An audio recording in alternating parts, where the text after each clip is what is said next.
Entonces, una vez ya hemos visto la anatomía, las partes del esófago, vamos a hablar ahora de las inervaciones. De las inervaciones, sus capas y sus funciones.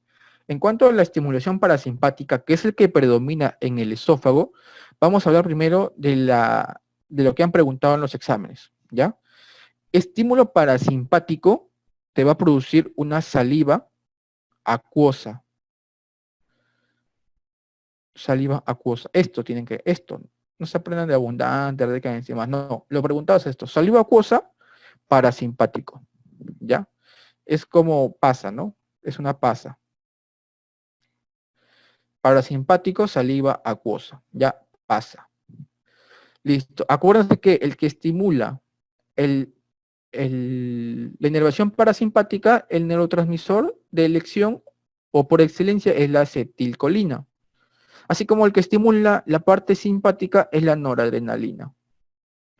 Acá es la noradrenalina. Acá está como norepinefrina, por si acaso. Esos los tienen ustedes en sus diapositivas. ¿Ya?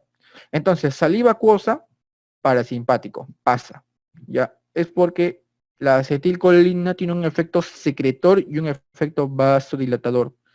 ¿Ya? Listo. Entonces, acuérdense, estas sustancias, eso es más que todo para que ustedes tengan la teoría y lo estudien, pero yo les estoy diciendo lo que han preguntado, que es esto, saliva fluida, saliva acuosa, estimulación parasimpática, pasa, ¿ya? Estimulación simpática, que es todo lo contrario del parasimpático, es absolutamente todo lo contrario de forma práctica. Si es que el pasa es parasimpático, saliva acuosa, el simpático es saliva espesa. Saliva espesa, escasa mucosa. ¿Dónde actúa? A través de qué receptores actúa la noradrenalina, porque te pongas saliva espesa, actividad de los receptores beta. Beta, ¿ya? Por eso que cuando uno ingiere fármacos anticolinérgicos, te secan la boca.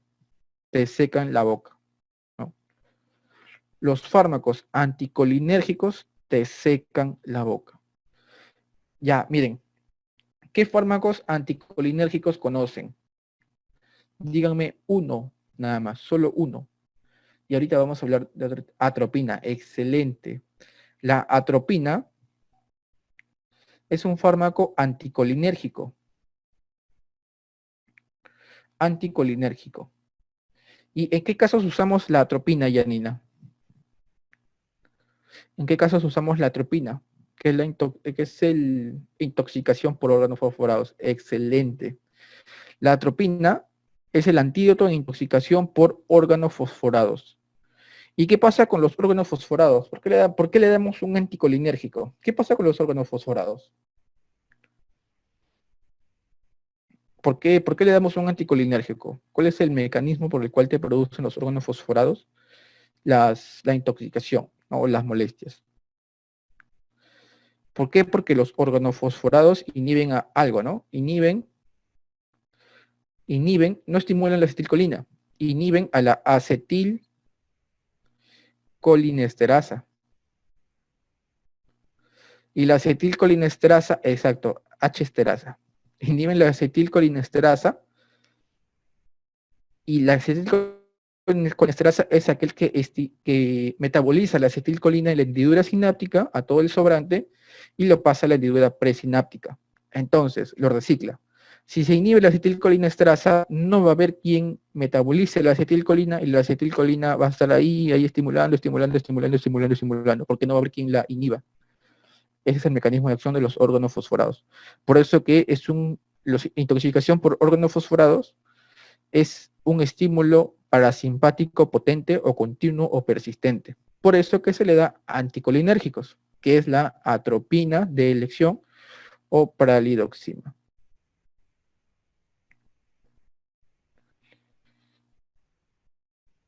¿Ya? En la intoxicación por carbamatos y órganos fosforados que tienen el mismo mecanismo de acción.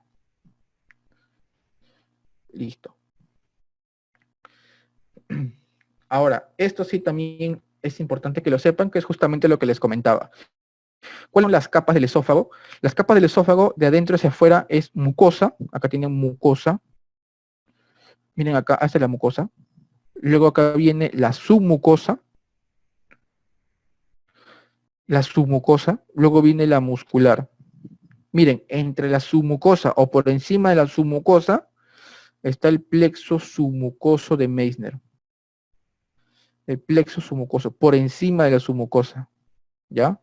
Por eso es primero mucosa, segundo submucosa, tercero plexo de Meissner, en ese orden.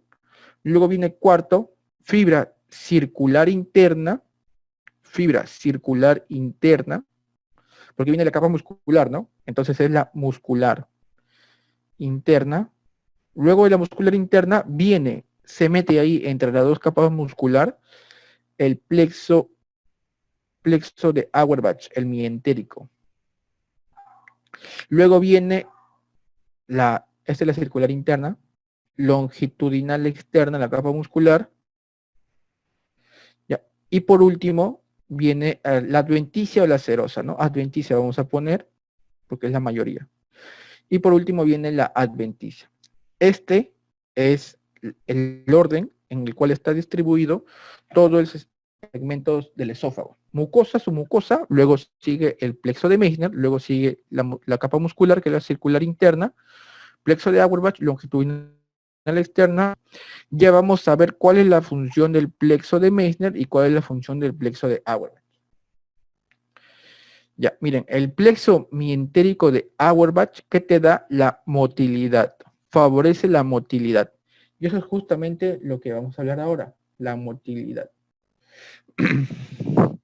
Y el plexo submucoso de Meissner te da secreción, la secreción endocrina, exocrina y la microcirculación. Este es el que se encarga de enviar las señales, recibe, envía señales y el efector al final, plexo mientérico, te da la motilidad.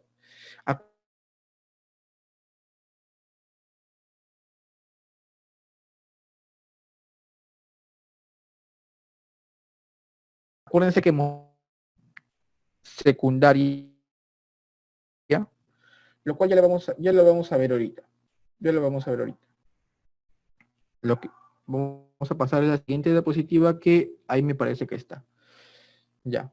Entonces, en esta diapositiva, como pueden ver, el esófago tiene un esfínter esofágico superior y un esfínter esofágico inferior. Durante la deglución,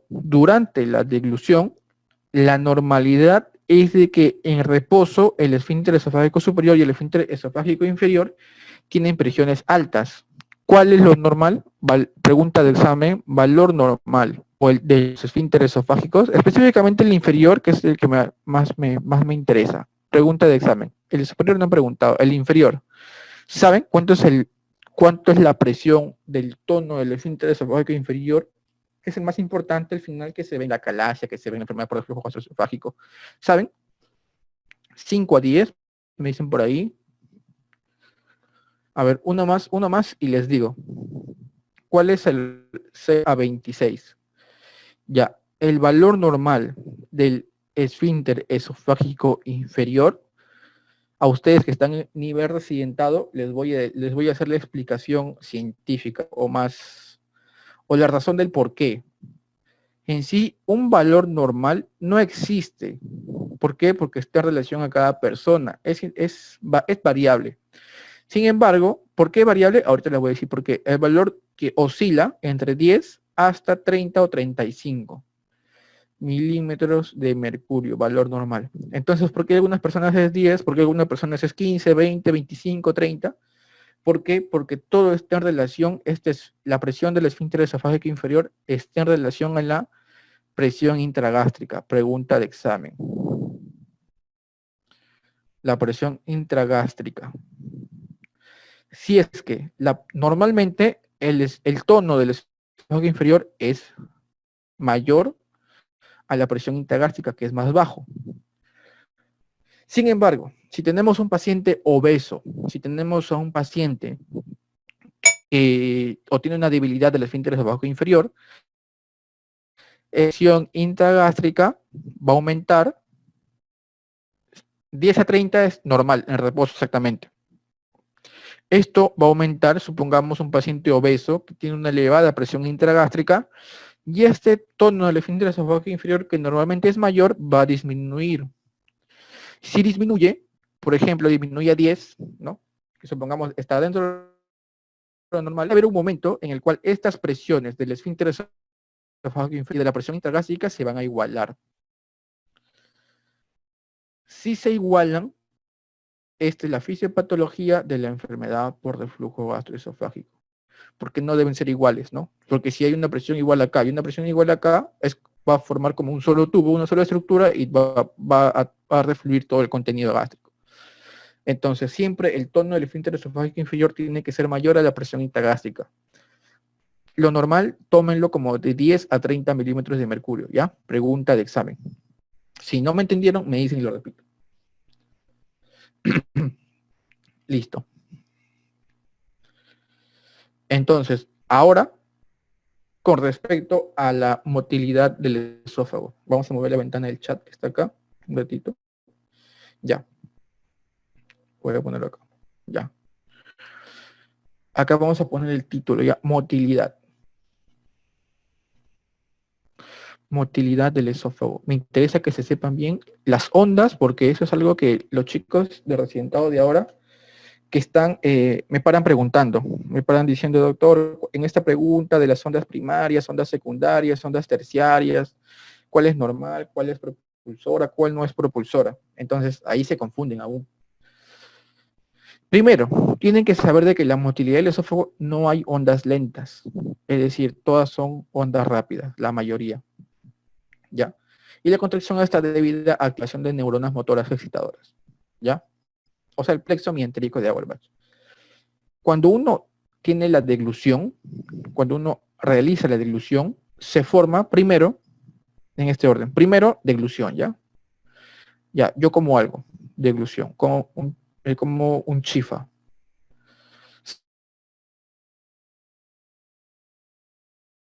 Secundario, peristaltismo primario. Examen, el peristaltismo primario se inicia a la deglución, esta relación, pasa el bolo alimenticio, apenas pasa acá, ya comienza el peristaltismo primario, Por eso que el peristaltismo primario se inicia con la deglución. El peristaltismo primario se inicia con la deglución, ¿ya? Es decir, uno pasa el alimento y se inicia la deglución, ¿ya? Luego de esto, pasa el bolo alimenticio, traspasa el esfínter esofágico inferior e inicia el peristaltismo secundario, ¿ya? Entonces, ¿cuál es el peristaltismo secundario? Es aquel peristaltismo de menor intensidad, ya, de menor intensidad, que se produce para barrer los detritos o las sustancias, ya, lo voy a poner sustancias, que no se eliminaron con el peristaltismo inferior, el peristaltismo primario, eliminó o que no pasó al estómago luego del peristaltismo. Es decir, pasa el peristaltismo primario y comienza el peristaltismo secundario, ¿no? Como está barriendo las sustancias que no pasaron, está barriendo. Es como para asegurar el vaciamiento del esófago. ¿Ya? Por ejemplo, si es que nosotros tenemos a alguien, ya no está comiendo, por ejemplo, ya alguien que no come, simplemente está en reposo o está acostado o está durmiendo, si es que no inicia la deglución, no va a haber peristaltismo primario, pero puede haber peristaltismo secundario. ¿Por qué? ¿Qué pasa si alguien tiene reflujo? Alguien tiene reflujo, por ejemplo, ya tengo contenido en el esófago. ¿Qué va a pasar ahí? Mis ondas secundarias Mi peristaltismo secundario va a actuar y va a barrer todo el contenido gástrico que es fluido y lo va a devolver nuevamente, lo devuelve nuevamente al estómago. Por ejemplo, en ERGE, ¿no? Entonces, no sé si me están entendiendo, porque acá sí me quiero tomar el tiempo porque me han preguntado más de uno de los chicos que van a dar este año el examen de accidentado. Por cierto, ayer fue el examen extraordinario y sí se hizo, ¿ah? Al momento no han reportado si es que ha habido trafa, si es que ha habido copia. Ayer sí se realizaba el examen extraordinario. Un poco menos ortodoxo, pero sí lo han hecho. Así que probablemente se va a hacer este año el examen de residentado. Ya bueno, el peristaltismo secundario es eso, ¿no? Es aquel que va a barrer las sustancias que no se eliminó o que no se vaciaron al estómago. Asegura el vaciamiento esofágico. Luego, ¿qué sigue del peristaltismo secundario? No sigue nada, se acabó. Sin embargo, también existe un peristaltismo terciario o onda terciaria. Generalmente el peristaltismo terciario lógicas. ¿Por qué son patológicas? Porque estas ondas terciarias son no propulsoras. No propulsoras. En cambio, el peristaltismo primario y el peristaltismo secundario sí son propulsoras. Sí son propulsoras. Pregunta de examen. Y estoy seguro que en algún momento lo han visto en un banco o en algún simulacro. Ya, peristaltismo terciario, primario y secundario sí son propulsoras. El terciario son patológicas. Sin embargo, pregunta de examen y pregunta de simulacro, hay una situación en especial en la cual el peristaltismo terciario puede aparecer en condiciones relativamente fisiológicas, entre comillas. ¿Por qué? Porque puede aparecer en ancianos. Puede aparecer en ancianos. Así que en los ancianos puede haber peristaltismo terciario. ¿Qué es el peristaltismo terciario? El peristaltismo terciario es un aumento de presión a nivel del cuerpo esofágico. Es como un tono mantenido. No te va a valer nada ni arriba ni hacia abajo. Puede aparecer esto en los ancianos. Es más que todo degenerativo. Por eso que se dice que es patológico. Sin embargo, los ancianos pueden tenerlo y tranquilamente viven con eso. Ya, entonces, esto sí, no se olviden. Espero que lo hayan anotado. Cualquier duda, de nuevo yo repito, me lo dice, no hay problema porque son 3 horas. Ya pasamos casi la primera hora y creo que estamos avanzando bien, no hay problema. ¿Es por el aumento de presión en dónde? ¿Presión en dónde? ¿Cómo así?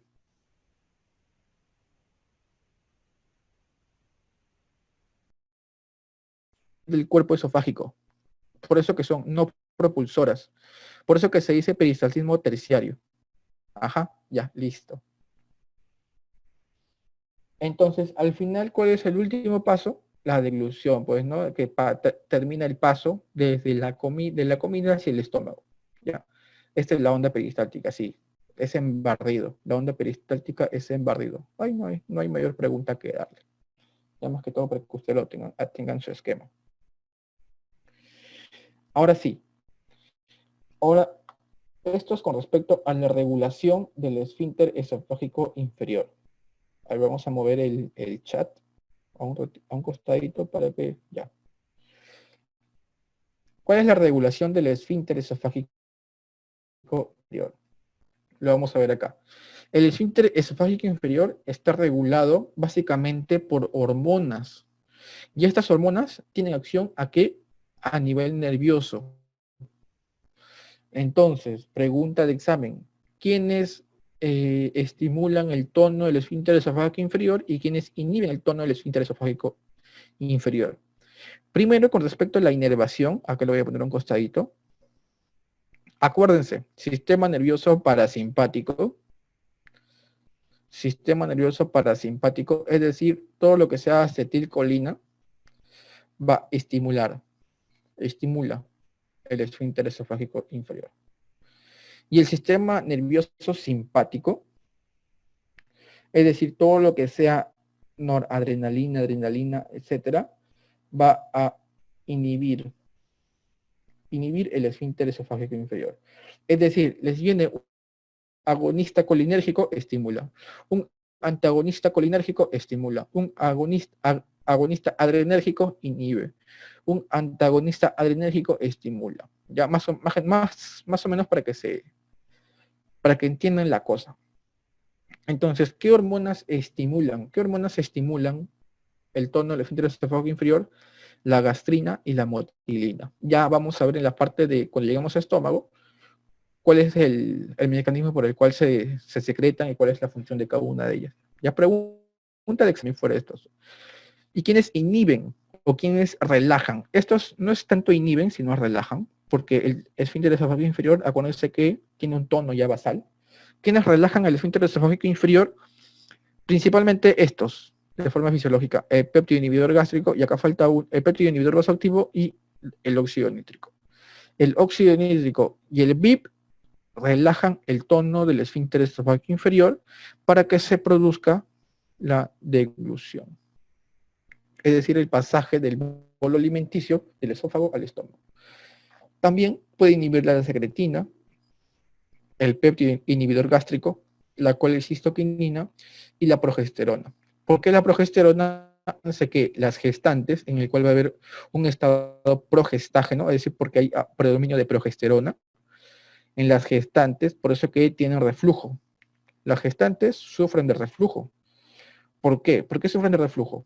Sufren de reflujo las gestantes. Si es que entre ustedes hay alguna doctora que tenga en algún momento se ha quejado de reflujo. ¿Por qué? Porque al haber el contenido en el útero intrauterino, que es el bebé, va a haber un aumento de la presión intragástrica. ¿Se acuerdan que les expliqué acá? ¿Se acuerdan acá? Si es que va a haber un aumento de la presión intragástrica, va a disminuir el valor del tono del esfínter esofágico inferior. Si disminuye el tono del esfínter esofágico inferior y aumenta la presión intragástrica, si es que se igualan, va a producir reflujo en ciertas situaciones. Y además, no solamente es eso, sino que la progesterona inhibe el tono del esfínter esofágico inferior. Por eso que esta progesterona tiende a hacer reflujo. Por eso que las gestantes sufren de alergia.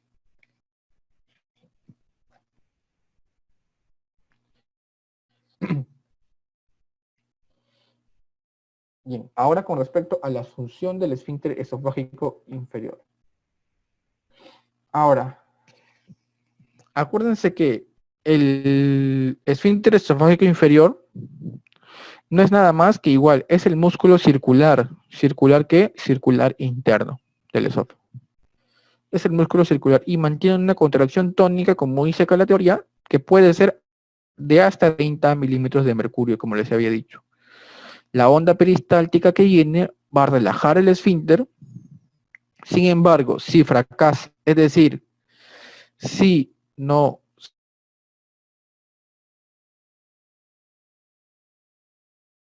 se o en ciertos exámenes,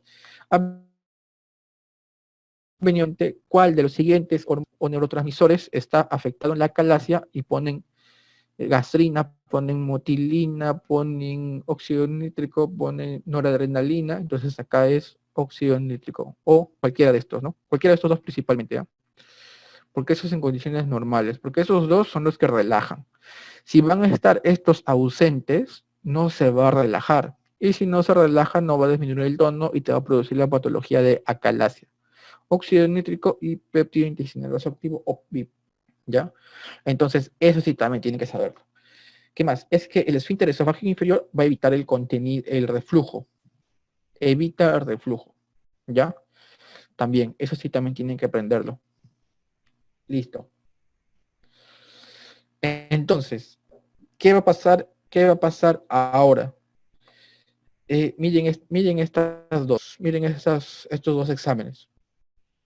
Esto va a pasar, si es que va a haber una alteración, primero alteración del esfínter esofágico inferior, te puede causar dos patologías. Uno, acalasia, y otro, enfermedad por reflujo gastroesofágico, ¿no? Clínica más frecuente de acalasia, pregunta de examen, disfagia. Y clínica más frecuentemente de ERGE, pirosis. Pregunta de examen. Listo. ¿Por qué les he puesto esto acá? Porque acuérdense cuál es el gold estándar de acalasia. Gold estándar de acalasia, ustedes lo saben, es la manometría de alta resolución. Manometría de alta resolución, gold estándar de acalasia. Y el gold estándar el gold estándar de la enfermedad por reflujo gastroesofágico es esta, pH-metría. pH-metría en 24 horas. ¿Ya? Bien, va primero en cuanto a la manometría de alta resolución. La manometría de alta resolución es el estudio gold estándar de la acalasia. Te va a medir básicamente las presiones a nivel del esfínter esofágico superior, a nivel del esfínter esofágico inferior y a lo largo de toda la longitud. Acá va a haber varios sensores. Aquí, como ven acá, hay varios sensores. Te va a medir varios sensores esta manometría de alta resolución, dejando 1 centímetro hasta la unión esófago-gástrica. Entonces, aquí va a ser mediante unas tablas.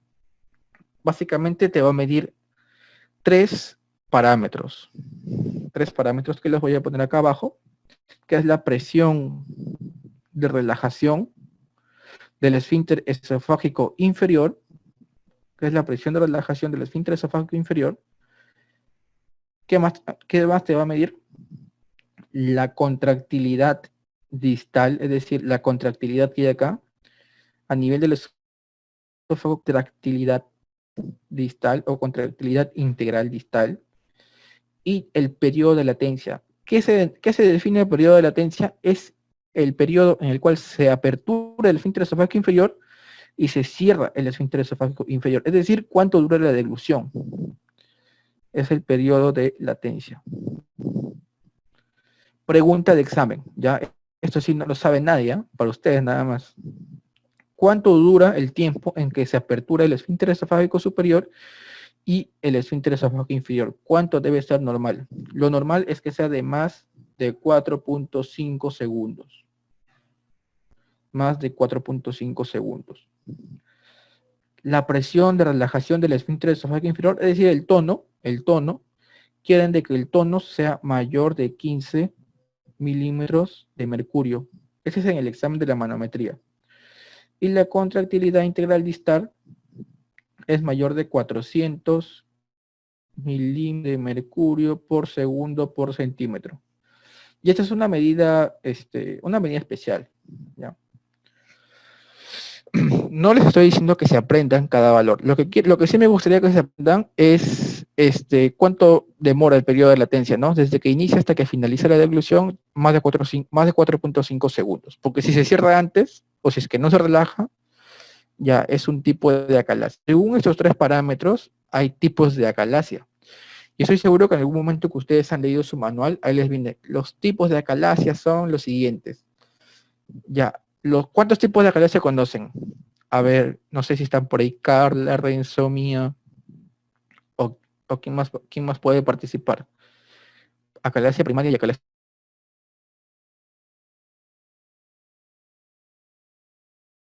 secundaria. Tipos de acalasia. Acuérdense que la acalasia es a ver, Yanina está por ahí, Miguel, ¿quién más ha participado? Estoy viendo el chat. Renzo. A ver, ¿alguien más? ¿Qué tipos de acalasia conocen?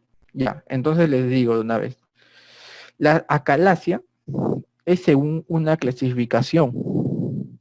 ¿Por qué les digo? Porque los chicos de la ENAM me comentaron, ¿no? Ah, sí, acalasia. A ellos no les enseño esto, obviamente, porque están en un nivel todavía inferior. Ustedes están en un nivel superior. Pero sí les pregunté los tipos de acalasia, ¿no? Me decía la clásica y la vigorosa, ¿no? Todo el mundo sabe eso. Pero la clasificación de acalasia en realidad no es de 2, sino de 3, que es según la clasificación de Chicago. Y justamente esta clasificación se basa en la manometría de alta resolución. Y la manometría de alta resolución, no se olviden de que mira estos tres parámetros.